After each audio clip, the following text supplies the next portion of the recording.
4 years after its launch, it has become an instrument to promote design as the expression of brand Italy, a brand recognized and appreciated worldwide.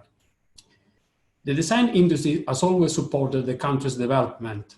It is a strategic sector of the national production system. The aesthetic excellence in the great competitive advantage for Italian companies on international markets, thanks to the production of originally, culturally bound and unique products. Tonight, the Italian Cultural Institute of Sydney and Melbourne, in collaboration with the Italian Trade Commission, thanks Paola de Faveri, the director, are pleased to present 2 exceptional speakers, Silvia Micheli and Paolo Stracchi, introduced by the knowledgeable Paola Favero. Please allow me to give you a brief background of our speaker. Paola Favero is graduate in architecture from the University of Venice and an academic at the School of Built Environment, University of New South Wales. She is specialized in architecture and urban history, and they are important in solving design problems related to the contemporary cities. Since moving to Australia in 1989, she has a long-standing interest in examining Australian architects' work with Italian origins, like Aldo Giurgola and Enrico Taglietti. Silvia Micheli is an architect, historian, and senior lecturer at the University of Queensland in Brisbane. Her talk tonight will focus on her book, Italy-Australian Postmodern Architecture in Translation. The book reflects how Italian postmodern architecture was received in Australia, revealing a richness of original responses and interpretation. Dedicated to the memory of Aldo Giurgola and completed by a poem by Enrico Taglietti, the books add to ongoing discourse on European influence on Australian art culture. Paolo Stracchi is an architectural engineer and lecturer at the School of Architecture, Design and Planning of the University of Sydney. His research investigates the seamless relationship between architecture and construction.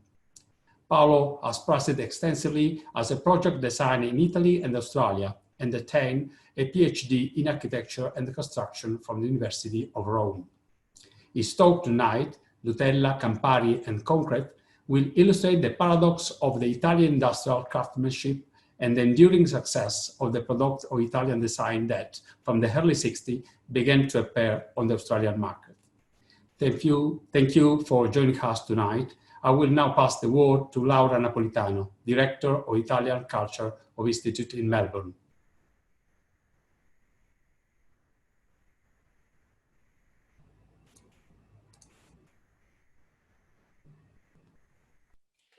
Buonasera a tutti. My name is Laura Napolitano and I'm the director of the Italian Cultural Institute of Melbourne. We are proud to be able to join with the Italian Cultural Institute of Sydney in supporting the Italian Design Day, along with the Italian Trade Agency. Just a few words about Italian design. Italian design is a topic which has always been close to my heart.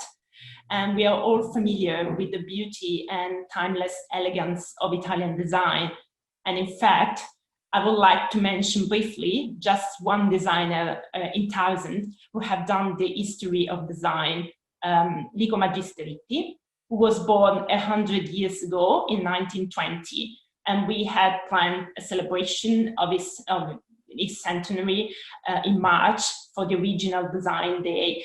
If you have the chance to take the time to look up his works that are still elegant and contemporary today. And needless to say, I'm very curious, as I'm sure you all are, to hear how Italian design has evolved in Australia. And I'm glad for this opportunity for us all to explore with this webinar the importance of Italian design in Australia. Thank you to our panelists for accepting this invitation, and thanks to all of you for joining us. So without further ado, I will hand you over to Paola Favero, Silvia Micheli, and Paolo Stracchi. Thank you. Thank you. Can you see me? Yes, I hope so. Thank you, Laura, and thank you, Lillo, for organizing this event. and good evening to the large audience we have connected online. Just to confirm that you can hear me. Yes? Okay, it's a great pleasure that I will introduce my colleagues Silvia and Paolo, and the topic of this discussion. It's the legacy of Italian architecture and its dissemination in Australia.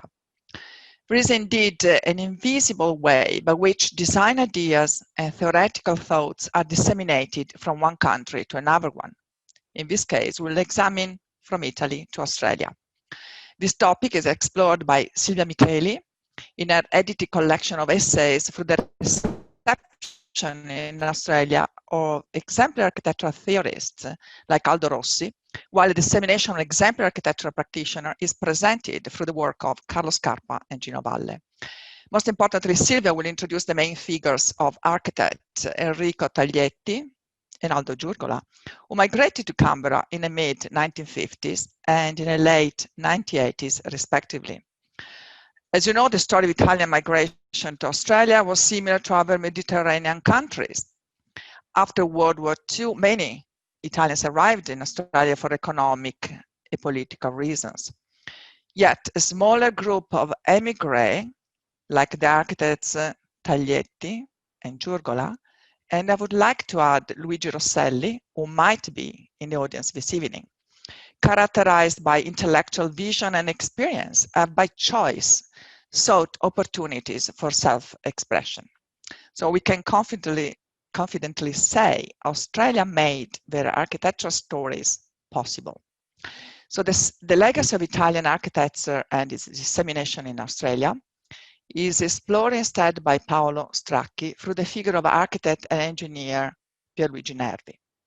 His collaboration with Sydney architect Harry Sadler has left his legacy on the Australian Square and the MLC Centre in Sydney and the Edmund Barton Building in Canberra. Nervi's invention of the ferrocemento and indeed the Sistema Nervi as a new structural design system will be presented by Paolo also through the work of Renzo Piano, an example of enduring success of an Italian contribution at international level. Paolo has curated a very beautiful traveling exhibition titled Design in Italy, Made in Australia, discovering the Australian work of Pierluigi Nervi. And I believe the exhibition will open next week in Canberra. So please welcome Silvia and Paolo. We look forward to your presentations. I think we have Silvia first. Thank you, Paola, for the introduction. And also thank you, Lillo Guarnieri and Laura Napolitano, for the invitation tonight on behalf of the Istituto Italiano di Cultura, for inviting me to join this webinar organized to celebrate Italian design, to which I'm very honored to participate. I will now share my screen.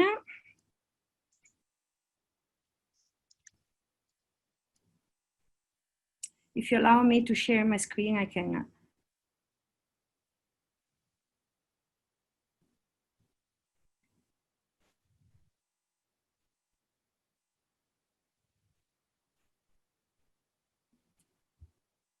I think I need. Silvia, you should be able to share your screen by clicking on share screen at the bottom of your screen. Yes, I know, but I'm disabled I'm disabled.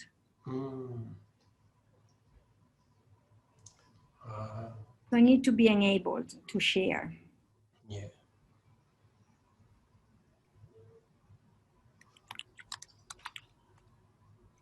Okay, let me see if I can solve these.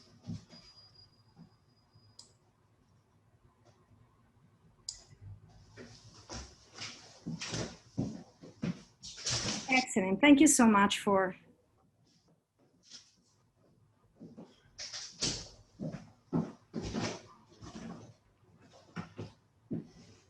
Can you see the screen now? Yes, we can. Excellent. Okay.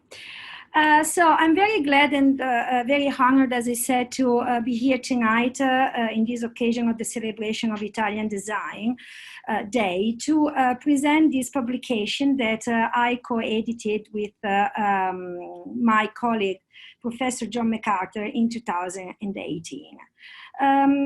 This is a book entitled Italy, Australia, Postmodern Architecture in Translation, which is the result of a quite long research that dates back to 2012 when I started doing my postdoctoral fellowship here at the University of Queensland, and that culminated in a symposium that we co-organized with the University of Canberra in 2015.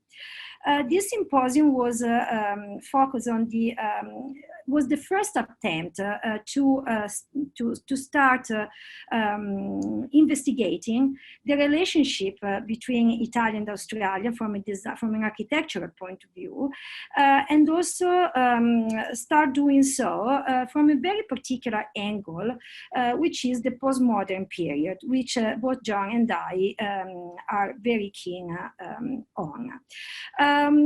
The great surprise, the first great surprise we had was that as soon as we contacted our colleagues from the University of Melbourne and the University of New South Wales too, they were all very intrigued and very passionate about the topic, in that they all had a very personal experience and relationship with Italy, having traveled there, having taken inspiration, and having based also their career on some of the design ideas and design solutions that they learned from there.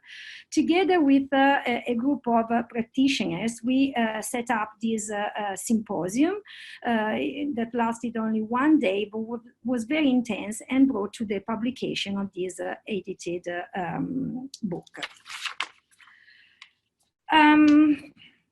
Now, I want to make a preamble to the presentation of the book, which is a previous study that I conducted in Italy when I was working at the Polytechnic of Milan, which eventuated in this other edited book called Italia 60-70, una stagione dell'architettura, which was basically the first attempt at the time to investigate Italian postmodern culture by inviting a series of protagonists of the period to tell their very personal stories.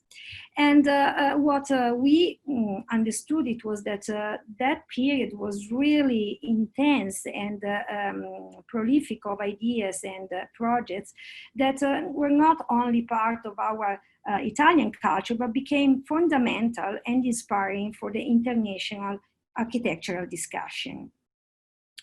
One thing that we attempted to do with the book chapter, was to contextualize the Italian culture of that period in the international scene. But it's only when, and you know, one of, I want to project this image because it's very telling of that period. This is the Teatro del Mondo, designed by Rossi for the very first Biennale of Architecture in Venice in 1979, anticipating the event in the 1980, and this is very telling of the impact and the reputation that Italy gained in those decades. But it's only by coming to Australia and basically changing the point of view that I had the real opportunity to frame this incredible production, architectural production, and see the impact that it has had outside Italy. So for me, this is a very important publication to reflect back on Italy and on the reach of Italian architectural culture globally. I would like to start with the presentation of the story within the story, which is very, in my opinion, is very appropriate to kick off the conversation about this relationship between Italy and Australia in architecture. And this is the story of the first time when Italian design, I will call here properly design, not just architecture, was formally presented in Australia. It was the 1955 when the department, David Jones, contacted the Triennale of Milano to reach out and inquire about a possible collaboration and a possible exhibition to be held in Sydney through which to present Italian design. This was part of a series of exhibitions that were targeted to introduce European culture and European fashion and food and design in Australia.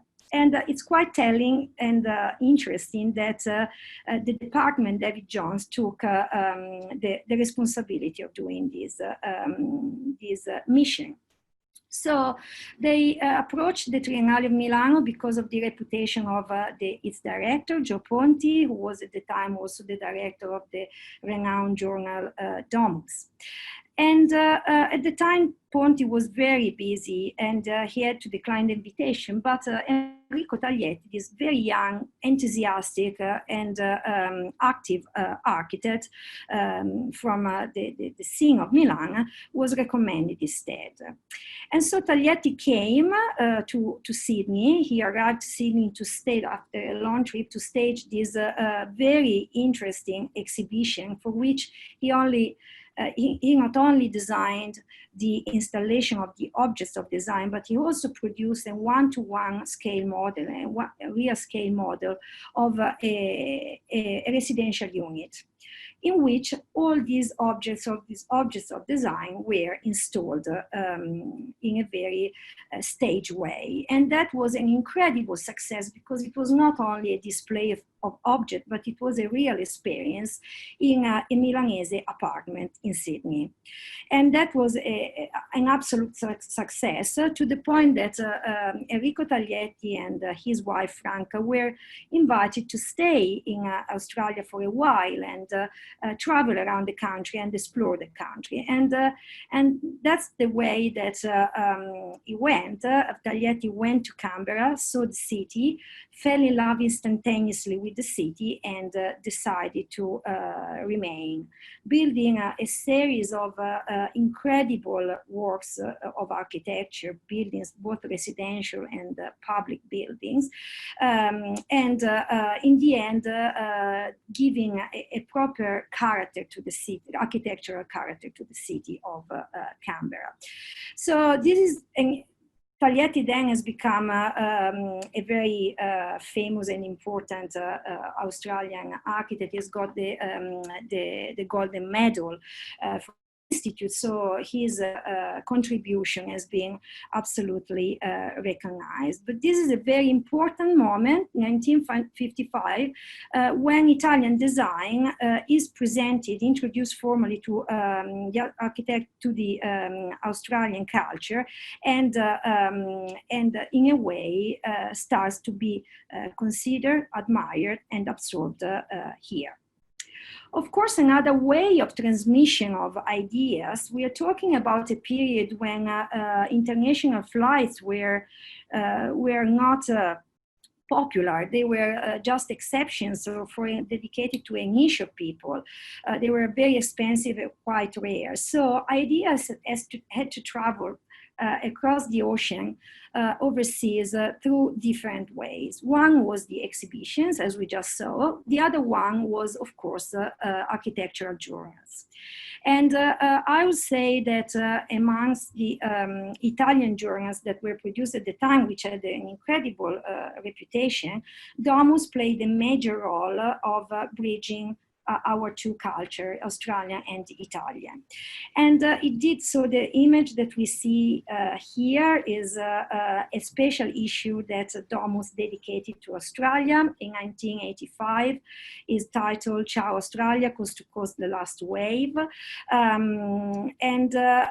It tells a lot about the character and the nature of the journal. On the one side, the mission of Domus has always been that of documenting the production of Italian design. In fact, it says monthly review of architecture, interiors, fashion, design, and art. So documenting and promoting the Italian design within the nation and outside the nation. But at the same time, Domus was also very keen in documenting cultures from elsewhere. And that's how Australia pretty constantly featured in Domus. For instance, the work of Taglietti was usually presented, the work of Harry Sadler was usually presented, and so on. So it has been an important vehicle. But for the influence of Italian culture, architectural culture and design culture in Australia, Domus has been absolutely fundamental. And I will give you an example from Brisbane, the city where I'm working and I'm presenting tonight from, of Rex Addison. At the time of this extremely excitement about Italian culture in Australia, a young architect searching for a way to reinvent the vernacular architecture and propose a new language architectural language for the city of Brisbane. And it's quite interesting how, by looking at some issues of Domus, he discovered, because that is the word that he used while talking about his experience, he discovered Gino Valle, architect from Udine, who, like Rex Addison, was, but in a completely different geographical context and cultural context, was aiming to reinterpret the vernacular architecture and build new within the existent city. So you can see how, in a way, here we have these two. This is a comparative example of Addison's near Rampost office in completely in 1985, and it's a formal reference to the Manzano House in Udine by Gino Valle, completed in 1966. And he got so excited about Gino Valle that when during his trip to Europe that he took by car from Australia, that was a period in which that was possible, he deliberately stopped over in Italy, in Udine, and he went to visit this building in person to really discover firsthand the architecture of Gino Valle. Another discovery of the book, of our edited book, co-edited book, is the work of Carlo Scarpa and its diffusion and spread in Australia. I've done my PhD in Venice, which is the city where Scarpa has operated for the majority of his career. And I've met a lot of scholars there who study on Scarpa, and I'm pretty sure they might not be aware of the impact that Scarpa has had in Australia, which was a surprise to me too. Not only in Brisbane, where the office, Donovan Hill, for instance, has been really keen in investigating his architecture. This is a comparison between the restoration of Castelvecchio in Verona by Carlo Scarpa and one of the houses by Donovan Hill.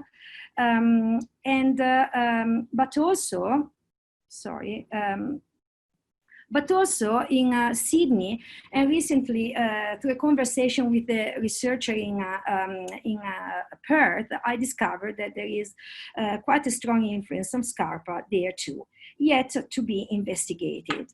So the network that Scarpa has created here is incredible, and even more so thinking that both Scarpa and Valle, they have never set foot in Australia. So this is another interesting thing. The way Scarpa arrived in Brisbane was through a traveling exhibition. So again, the exhibition as a way to spread knowledge and share knowledge, but also, of course, journals, including Domus. In the symposium, we invited also architects, practitioners, because we wanted to test this idea of this exchange both in the academic world but also in the practice world. And we invited Mauro Baracco from Melbourne. Mauro is a very interesting case because he came to Australia. He became a lecturer at the and then associate professor at MIT. And also he has opened a practice here in Melbourne. According to his personal story, when he came, he was absolutely welcome to Australia. People were very keen in the experience he had to share, not just as a collaborator of Aldo Rossi, who we have already mentioned before and we will mention very soon, but also as a pupil of architects like Roberto Gabetti and Mauro Isola in Piemonte, who again were working on the re-elaboration of vernacular architecture. So in a way, although the incredible physical and cultural distance, there were common interests, and that Australia and Italy were sharing at the time. And then, of course, we can't ignore the incredible and important influence and impact that Aldo Rossi has had in Australia. Aldo Rossi is probably the most renowned Italian architect of the second part of 20th century all around the world. He was the winner of the Pritzker Prize and has influenced very deeply American universities and the academic and theoretical discourse of those very crucial schools. Aldo Rossi put an entry in for the competition for the Melbourne's landmark in 1978, which is an incredible project that confirms his reputation globally, but also his action internationally. But even more importantly is the impact and the influence that his book, L'architettura della città, has had on the theoretical discourse in Australia. So the first edition of this book, which has been translated probably something like 14 languages over a countless number of editions. L'architettura della città has been translated into English only late in 1982 in the States. And this is an incredible, again, story within the story of how ideas and knowledge circulate. This book, and which explains why Aldo Rossi is understood in a very peculiar way in Australia and very different from our perception and understanding of Rossi in Italy. In fact, his book was translated in New York by a very proactive and programmatic architect, Peter Eisenman, who probably, while translating the book, gave a very personal interpretation of the translation. To some extent, to such an extent that when the book arrived in Australia, it was in a way pre-digested and transformed by the lenses and the mind of Peter Eisenman. So again, this was an incredible discovery for us, because that really explained the way Aldo Rossi has been interpreted and instrumentalized then once in Australia, especially in the context of the University of Melbourne. The book is dedicated to the extraordinary figure of Romualdo Giurgola, an Italian architect that, like the book of Aldo Rossi, had to go to America before arriving to Australia. Giurgola arrived in Canberra in the 80s because of the new Parliament House project. He and his office won the competition, and he decided to move to Canberra to follow the construction of the building. And as per Taglietti, after seeing Canberra and walking in Canberra, he decided to stay fascinated and inspired by the city. The book concludes, after many chapters, with a beautiful and poetic poem written by Enrico Taglietti, who was able, luckily, to attend our seminar in 2015 in Canberra, in a way closing the circle and the presentation of this book. This is his 1974 Gireland Primary School, and for instance, Taglietti is, again, a very renowned Australian-Italian architect whose work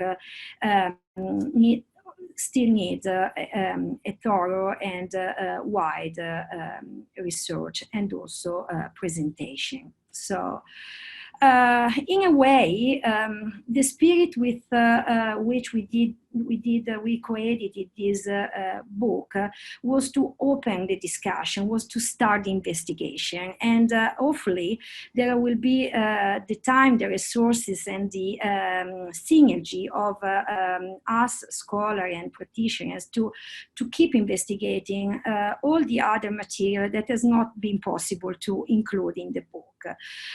For instance, the Renzo Piano Building Workshop has operated in Australia, first by building this Aurora Place in Sydney completely in 2000, but also other more recent occasions. For instance, this proposal for the Australian Forum in Canberra, submitted by Fuchsas, who won the competition. And, thinking of competitions as a way for sharing ideas and for ideas to travel from one country and another. And I would like to conclude on this very image, and I will then give the word to Paolo. At the time we co-edited the book, Paolo was probably not even in Australia at the time of the symposium, but again, the collaboration between Harry Sadler and Pierluigi Nervi is another of the chapter to tell and focus on. So thank you very much for listening. I will be more than happy to take your questions, and now over to Paolo. Thank you, Silvia. I'll share my screen. There we go.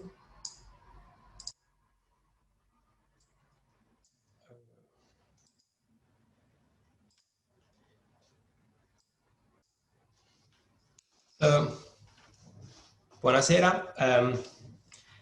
Good evening, everyone. My name is Paolo Stracchi. I'm a lecturer in architectural technology at the University of Sydney. And tonight I will present a very brief presentation that is titled Nutella, Campari, and Concrete. And through this presentation and through the history of ferrocement, I will try to highlight some of the principles that underline the Made in Italy and the Italian design.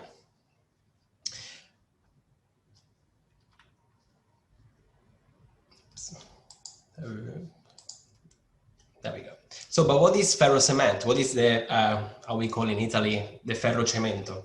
So the ferro cement is actually a construction material consisting of a very thin layer of cement. And this cement is actually spread like Nutella, or like, if you like, Vegemite, as we are in Australia, on a very close space steel wire, which is similar, it's very similar to, or can be replaced with a kind of chicken wire. So you take the chicken wire, you can mold, or you can form any shape, and on top of this chicken wire, you can actually spread this paste of cement, of concrete, of very fine concrete. And you can create, doing so, you can create any kind of shape. And this material is very strong, and it's and it works very well, both in compression and in tension. So it's an amazing material, and it can be used in many different ways. And it was kind of reinvented in the late 30s and early 40s by Pierluigi Nervi, and who was an engineer, an architect, and a builder. But why we're talking and repeating this name over and over tonight? Because Pierluigi Nervi basically was one of the most famous Italian engineer in the world during the 50s and the 60s. But he wasn't just an engineer, he was also an artist, an architect. You can call it how you want it. And in fact, so he was very passionate and very good in working with concrete, that he was making these beautiful structures, marvelous structures out of concrete that weren't just structures or functional buildings. They were actually pure examples of architecture, pure architecture. And in fact, Nervi in 1960, he was awarded with the Royal Golden Medal in London. And this was the first time that this is the most wanted prize from an architect. And it was the very first time that this medal was actually awarded to an engineer. And it actually was awarded after Alvar Le Corbusier and Walter Gropius. So again, Nervi was actually sharing his notoriety as an engineer, as an architect, with the best architects of the time. But he was, of course, was also an inventor, and reinvented again the ferro cement. And with the ferro cement, he was basically building some warehouse, he was building some fishing boats, and so on. So he was experimenting, he was trying to understand what to do and how to use the ferro cement. Which was a very innovative and an extraordinary material. But why he was doing that? He was doing that because during the Second World War, we had a big, of course, recession in Europe, but also Italy couldn't really import any construction materials and many other goods and very primary materials. And so Mussolini and the regime decided that Italy and the Italian industry could just and only use materials, native products, so materials that were available in Italy. And this was happening all across the Italian industry or the Italian economy. So this was also happening, for example, for the cocoa. So we don't have cocoa in Italy, so we needed to import cocoa in Italy, but we couldn't anymore. So Pietro Ferrero understood, actually, who is the founder of the Ferrero, understood actually, or discovered that the hazelnuts, when they are toasted, they actually taste like chocolate. So he decided to change or to use the toasted hazelnuts to replace the cocoa. And this was another invention that happened at the time. And the very first thing they actually invented with this toasted hazelnut wasn't really the Nutella at the time. It was this the Gianduiotto, this kind of chocolate, very famous chocolate bar.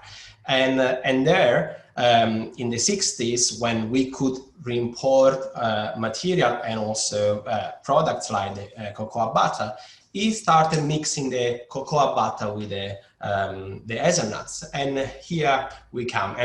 And he invented the Nutella. But the Nutella basically comes or was born out of this autarky, or this kind of restrictions that we have from the regime during the Second World War. This also happened for other material, not just for the cocoa. For example, for steel, for timber. In Italy, we don't have much steel, we don't have much timber. So the little quantity that we had needed to be used for the, of course, for the war, basically. And so this autarky was basically affecting the whole economy. And so was affecting, for example, also the Ferragamo family. Ferragamo was the guy that invented the steel heels, the high heels.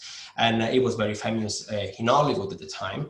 And so he couldn't use steel anymore. He couldn't use timber anymore. So he decided to replace timber and steel with cork. And he invented the wedge cork heels. Here you can see a beautiful picture with Audrey Hepburn wearing one of them. And still today, the wedge cork heels are the best seller of Ferragamo. And again, it was a great invention coming from that restriction imposed by the regime. After the Second World War, of course, in Italy, we had the economic boom. So Italy was basically started exporting these kind of autarkic made in Italy.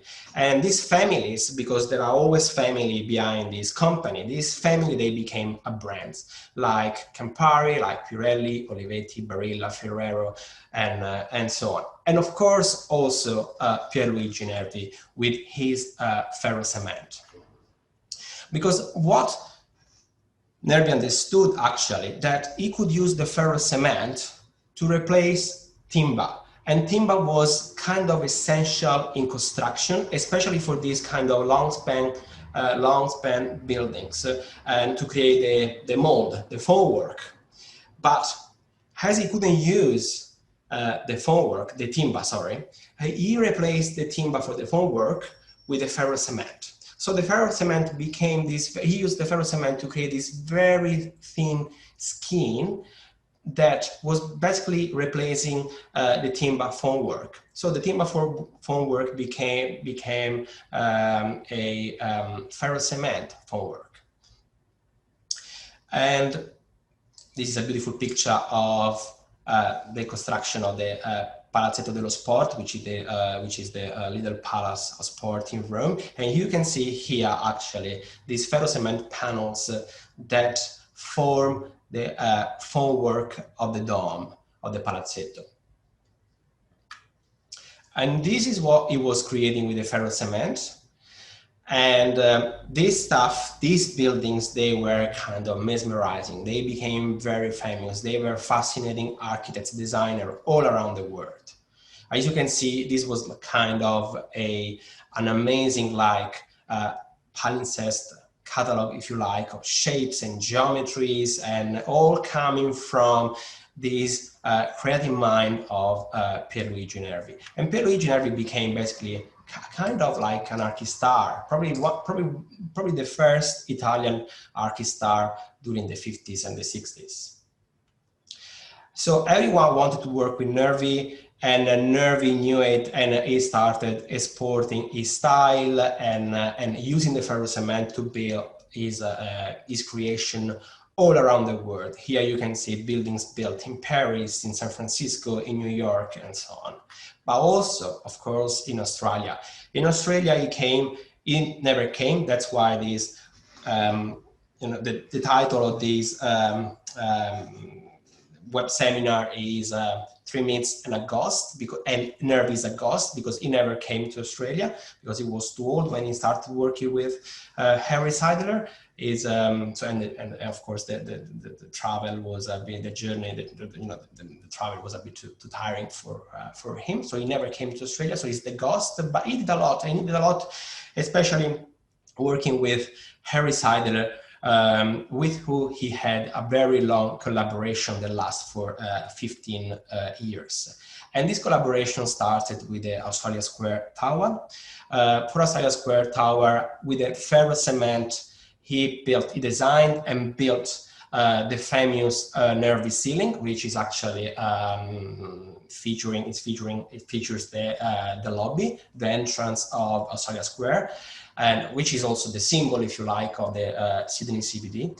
And but not just this, also he designed and always with the ferro cement, he was able to build the lobby of the Royal Theatre here in Sydney, and many other buildings you can recognize here. The CTA building that was designed always with Harry Seidler during the 60s. So the collaboration was very fruitful and kind of amazing. We don't have time tonight to tell the history and the story of this amazing collaboration, but we will, I think, eventually in another occasion. And another architect, though, that used the ferro cement that was invented by Nervi was Renzo Piano. And Renzo Piano probably used the ferro cement for what it was probably his first masterpiece, of course, after the San Pompidou in Paris, sorry. And he used the ferro cement actually for the design and the construction of the Menil collection, which is in Houston, in Texas. He used the ferro cement to build these beautiful leaves that are basically the louvers that filter this very strong light that you have, of course, in Texas into the gallery. And this beautiful piece of technology, they are actually shaped and formed with ferro cement. Ferro cement, and this was 1987. So this was one of the very first building design by Renzo Piano. But the ferro cement was used also for one of the latest designed by always Renzo Piano. This is the Greek National Opera in Athens. It was opened in 2016. And also here, this marvelous, very light roof is actually designed and built in ferro cement. So the thickness of the roof is actually a skin of 20 millimeters, again, built in ferro cement. So here, just my conclusion. Ferro cement and made in Italy, what they mean, they are, of course, innovation. They are like synonymous of innovation and beauty. Ferro cement was an innovation, and the made in Italy is actually based on beauty, and we cannot hide this fact. So, and the ferro cement for me represent the made in Italy, whose essence is actually based on the Italian capacity of mixing together new materials and new techniques. A process, though, that is always challenged, refined, and organized by these masters with their very, very personal touch or style, if you like. And they just don't look find a solution. They always look for beauty. In other words, this is actually the Italian style. This is how the Italian style is, why the Italian style is so famous and it's so successful, so enduring, if you like, because it's really this capacity of, again, mixing innovation, technology, and of course, always with beauty. This is my bit, and thank you very much.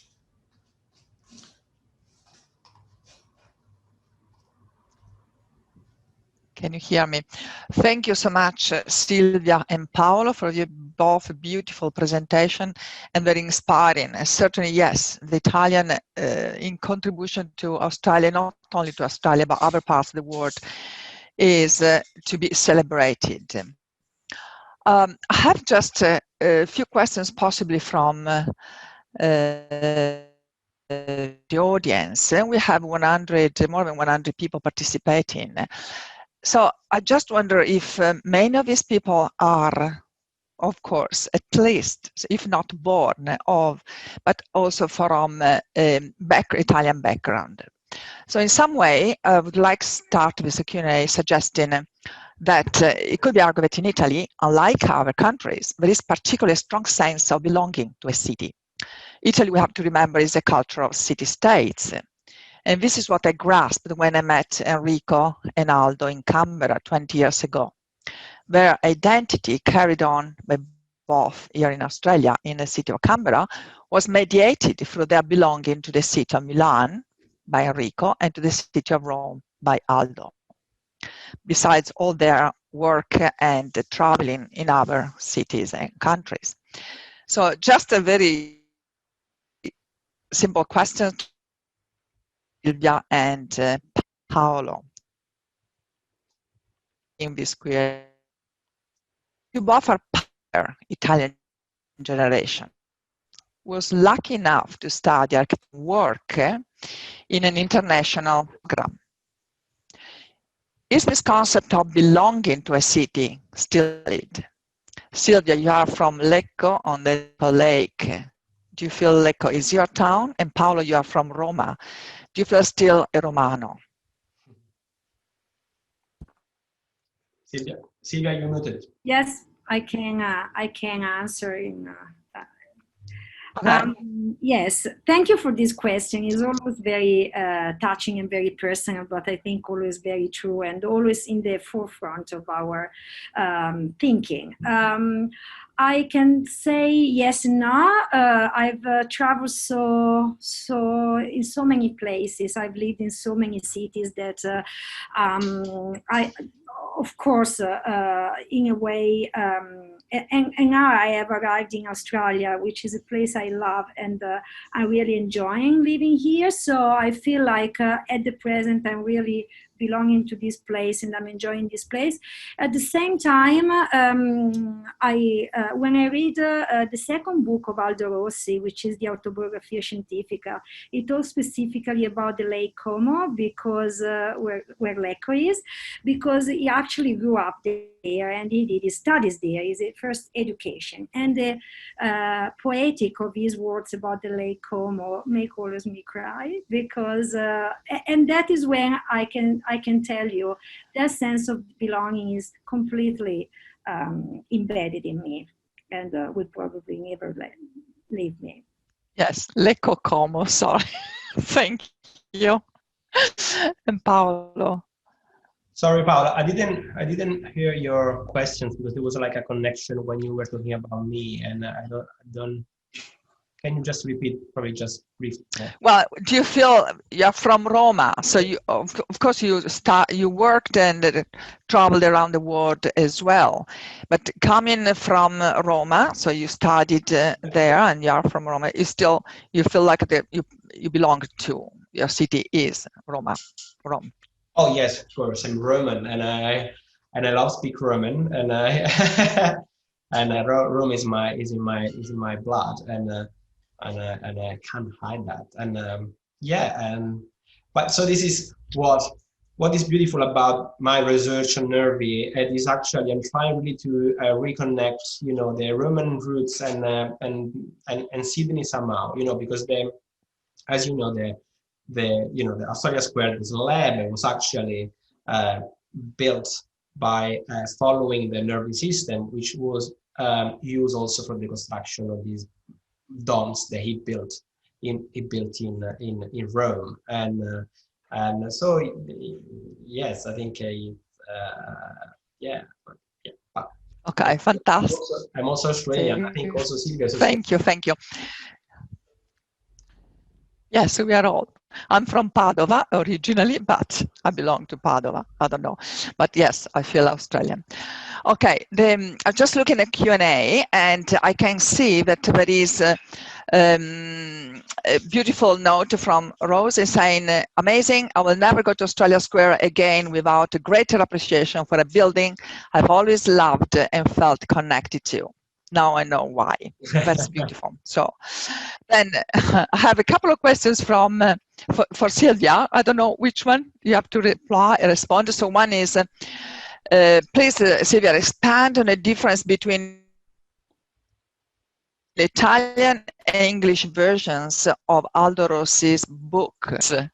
I think that no, thank you for this question. It's one of my desires to explore this difference in depth, but there is a twofold problem. One is the problem of translations of books. Usually we think of a translation like, you know, the absolute exact version in another language, but actually is not. And in particular, is very true for this book, because when the book was translated, Aldo Rossi was already a celebrity in the States. He had done the Teatro del Mondo. You know, he was absolutely welcome and invited to New York to lecture. And what happened there is that in a way they instrumentalized Rossi and according to their agenda, which is quite interesting because it's a quite substantial shift from the very initial ideas of Rossi to this second book, of which Rossi didn't have had no control over, because he was not involved in the translation, and that is not an isolated case of a book that starts in a place, is produced for a into a specific culture in a specific moment, and then travels and in another time, because the translation took place 20 almost 15 17 years later, so it's a substantial amount of time for a translation, and by such a powerful and charismatic and operative architect like Eisenman, who had clearly his agenda and his own project in mind.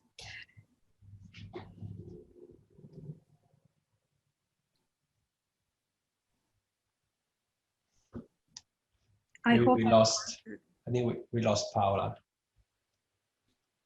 Oh. There is a kind of, Paola, I think you have bad connection. That's why. Hello. Yeah. I'm back. I don't know what's happening. Anyway, I hope that Fabio Panuzzo is going to check. All right. Questions. I'm taking more questions from Q&A. Others, but I think there is one also related to, well, one is elaborate about the work of Giurgola in Canberra. Yeah, possibly. Yeah, look, and the same thing, I can answer, the answer could be very long, but I will produce a very short answer. In what really fascinates me of Aldo Giurgola is that he left Italy when he was quite young, and he lived a substantial part of his life and career in the States. He, when he arrived in Canberra, and he to follow this the project of the Parliament House, the words that he used to describe his enchantment with the place and this also at the same time eager passion to intervene in the landscape and build buildings for Canberra, as well as Tagliati did. I totally recognize that Italian attitude to operate, with a very precise method wherever architects travel. They had the kind of readiness and yes, knowledge of how to intervene in such a very distant place like Canberra, a city that Tagliati defined as an empty city, the tabula rasa. So that is a very peculiar Italian attitude that I recognize and I really admire both Giurgola and Tagliati. Great, thank you. I have a question from Prajakta Sane. I know Prajakta. She graduated and did a PhD in UNSW, and she what are your thoughts, architects, whether influenced by the Australian landscape, Aboriginal culture or architecture during their stay here? Who wants to reply? Prajakta is asking this interesting question. So what about you both can reply, otherwise I have something I want to say, but later. Okay. Silvia, you can start, then I'll jump in. I think that when Italian architects come here, they are, of course, they are fascinated by the landscape and the incredible landscape and culture of Australia. But I think that the first thing that really impresses an Italian architect is the sense of possibility and freedom to design and build, which is a sense that as an architect, you don't really experience in Italy, where everything is history and every time we have to add a piece of architecture is always a very major, even a small one is a very major operation because of all the constraints. Whereas coming to Australia, I think that this, as Tagliati used to say, this idea of tabula rasa, this openness and this availability to construction is an incredible attractor for Italian architects. And then, of course, when they stay, they get in touch more with the landscape and the local culture. But I think that the very first thing is the sense of freedom and possibility that is very strong in Australia. I don't know, what do you think, Paolo? Oh yes, I mean, I totally agree. But I can also add that, for example, not much on the Aboriginal culture, but of course the climate, for example, was at the very base of the design of Australia Square. For example, Harry Hyder used the outer structure, the blades, the columns to actually protect the skyscraper from the sun. And this actually was very innovative, because at the time in Australia we were actually importing the American skyscraper, and the American skyscraper was basically relying on this glass skin. It was basically wrapping the whole building, and this actually wasn't really working in the Australian climate. So when Harry Hyder was commissioned with the Australia Square, he was actually designing something that needed to or wanted to actually respond to the Australian climate, to the Australian context. And in order to do that, because I'm probably going to reply to other questions you see here in the chat, in order to do that, he went to Italy, went to Nervi, because to design the structure, the only engineer, if you like, available at the time was Pierluigi Nervi, because Pierluigi Nervi had a lot of had a couple of experience in building like skyscrapers in Italy, for example, with the Pirelli Tower in Milan, and in Montreal with the Exchange Tower designed with Moretti. And these two towers, they were actually the ones that were challenging this kind of American prototype that was basically, you know, exported all around the world and was actually imported also in Australia. So he went to Nervi because Nervi was the only one that could actually help him in designing this beautiful structure, which was in concrete. And also concrete was again a key issue in Italy, because in Italy, again, we didn't have steel even after the Second World War. So the only construction medium that we could use also for the construction of the skyscraper was concrete. And concrete allowed us to break with the American prototype of this very stereometric, boxy American skyscraper. And in fact, if you see the Pirelli Tower, for example, has a very diamond shape in plan, and have this beautiful, you know, structure in concrete tapering towards the sky. And it was a completely like groundbreaking in the if you like, in the typology of the skyscraper. In fact, it was praised of probably one of the best skyscraper in the world at the time. And so these are kind of, you know, characters and also like features that we were implementing here in Australia, that we were importing here in Australia as well, through, of course, Seidler, but of course with the help of Nervi.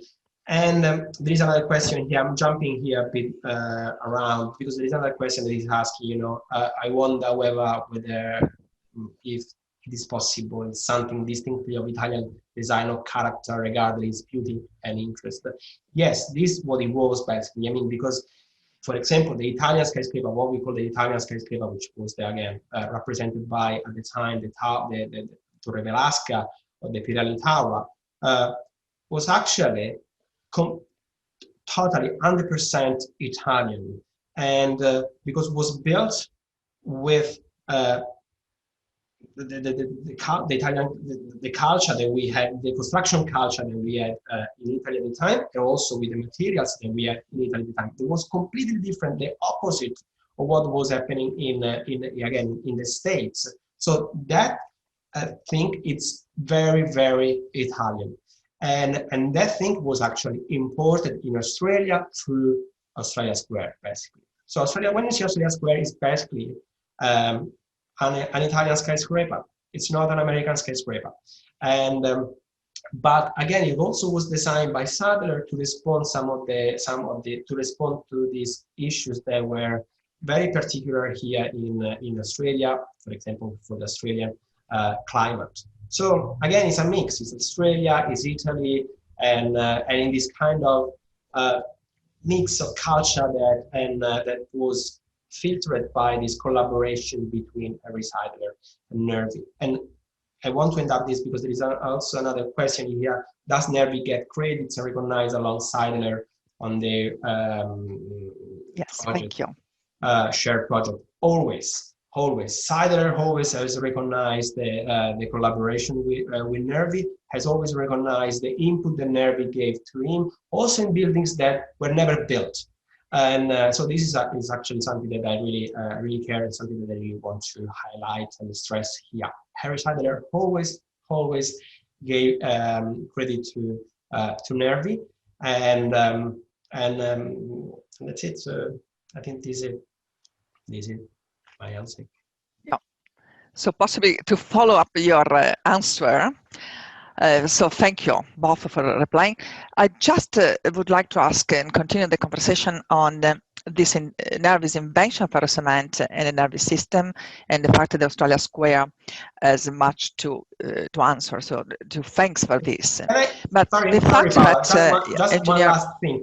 Also, Australia Square and this lab was built, as you know, Paola, by an Italian company, which that's it. What is the contribution of Italian construction companies and Italian labor associated with Faracemento or Nervi system? Yes, that's the question. So, Paolo. Yeah. No, it's the question. Yeah. Yeah, I mean, so many construction companies. There were companies, and there were like few companies. There was the Favero Stone, which was founded by Rinaldo Favero, who was like an architect that came here in 1940. He was one of the first to use concrete in Australia, and ferro cement. There was actually a slab that was built in the Y in 55, something like that, and it was built by Rinaldo Favero. We knew the ferro cement because of Nervi, because of his Italian heritage, and so he already started. So and he helped also Harry Sider with the stage 1 of Australia Square. So when Nervi came in, he was actually the right guy to build this beautiful Nervi ceiling in Australia Square. But it wasn't just Rinaldo Favero. There is also the Melocco. There is also the Sabemo, which is another Italian company that they did like they use a lot of concrete, and so because Italians, they were, you know, they knew how to use concrete, because concrete is again in our blood, is part of our culture, our Italian culture, and so yes, so this is another element that it's really Italian, and yes. All around us. It's all around us, basically, especially in Sydney. It's really around in Sydney. In fact, in Sydney, there is a Rose Colombo that is saying, yes, mio papà helped to build Sydney. I'm very proud, and this session is very close to my heart. So I wonder what was Rose's contribution, Rose's father contribution, Papa di Rose. Yeah. That's beautiful. Thank you for making this note. Yes, so I'm sure there will be more people involved in this talk that have some connection to what we are talking about here. There is Daniele Finucci is asking, I agree that all the buildings shown in the presentations are very interesting and beautiful. I think we already whether the answer you already given. Okay, perfect. There is obviously a question, what's next, as this possibly what also Silvia was suggesting before, in the sense that Made in Italy was possibly introduced in Australia in 1955 through the first exhibit by Enrico Taglietti. Almost 5 decades later, in October 2003, there was another exhibition in Sydney, a museum in Sydney, called Italiani di Sydney. So one might claim that Taglietti's exhibition and the other exhibition on Italian design and fashion challenge the cliché view of the Italian community already in the country, and possibly offer to the Australian people a larger view and possibly deeper understanding of our Italian culture. Or we can leave also Lillo and Laura to comment. And so what's next? Italian culture now. So we talked possibly more in the 60s, 70s, and 80s. Now we are in 2020. It's Paolo. Yeah, I mean, we are still next. I mean, it's very nervous. Yeah. Nervy. I mean, we did a great job last year also with the institute, with the exhibition Design Italy Made in Australia, which again was actually showcased the work, the collaboration between Sider and Nervy. Exhibition actually is going, thanks to the institute, to Canberra next week, and we'll be there for a couple of weeks. So if you are around Canberra, please come and visit and go to visit the exhibition. But next, yes, I mean, there is a lot to do, a lot to research on, for example, on my side about the Italian contribution to the Australian construction industry in the 50s, in the 60s, and the 70s, which hasn't really been investigated yet. And again, there are all these companies with this Italian heritage that really participate in the construction of not just Sydney, but also in Melbourne, Brisbane, and Canberra too. So yes, it's a beautiful research that still has been done. I hope to do in the next few years maybe. But yes, there are great potentials and a lot of things that we don't really know how we should. and preserve. And I hope that Fantastic. Yeah. And I totally Thank agree you. with that. And Michael Gunn, tell me, Silvia, keep talking. Yeah, no, as a conclusive. Do you want to comment? Yes, as a conclusive note, I totally agree that there is the need to keep working on this exchange, what I call exchange, because there is a lot of influence from Italy to Australia, but there is also a lot of response from Australia back. So, you know, it's a topic that is really vast and full of surprises, as the book has shown. So hopefully we will be able to keep working on this. So this is a very good moment of encounter and reflection, also not just looking backward, but looking forward. Thank you so much. All right, might be perhaps I know him, and it's a question, perhaps more because he's from in Queensland, but are Silvia or Paolo aware of any research on Italian influence on early 20th century use of concrete in far north Queensland, example in and around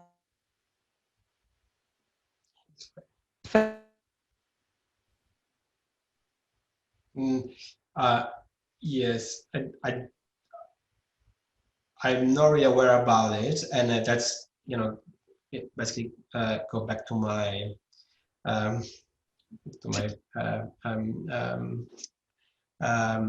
next that I was telling before. I mean, because it's, yeah, there is a lot that we don't know basically on this Italian influence here in Australia, especially in the construction field, and it's something I really think that we should actually research and investigate more. And thank you for suggesting.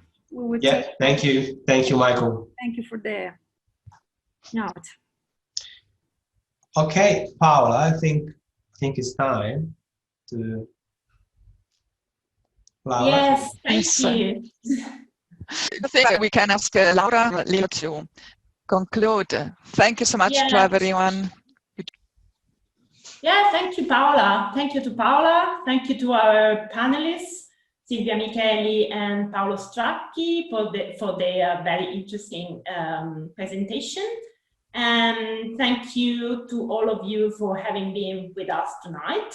So see you all to the next webinar, and buona serata a tutti. Grazie. Grazie a tutti. Grazie. Arrivederci.